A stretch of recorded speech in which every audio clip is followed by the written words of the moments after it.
I have a spicy conspiracy theory for you today. And I'm just going to start out by saying it's a lot easier to control the masses and control the narrative around something through emotional manipulation. So you'll notice if something is considered a tragedy, it's like totally taboo to ask questions about it. Case closed, that's it. So if there's people in the comments that have a problem with this or are calling me insensitive for talking about this, that's fine, because if it's true, that's the desired outcome.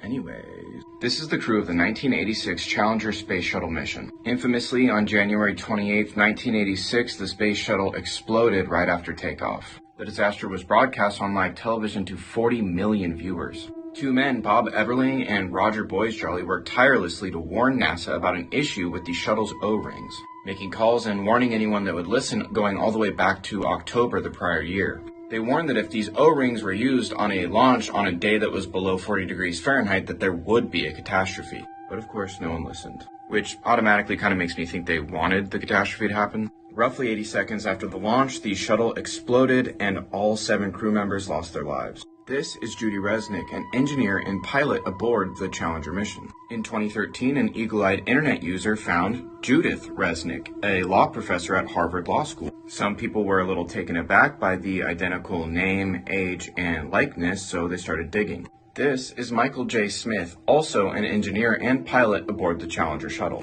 who passed away that fateful day in 1986 at the age of 39 years old. This is Dr. Michael J. Smith, professor of engineering at the University of Wisconsin.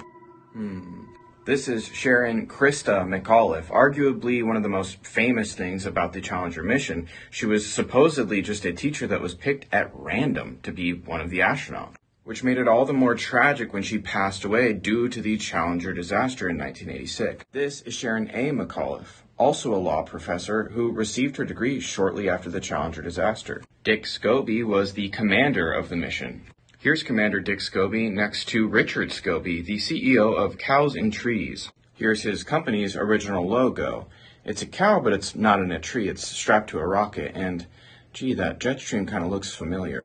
In fact, just in case I wasn't making it clear, the top picture is the Challenger ship shortly after exploding.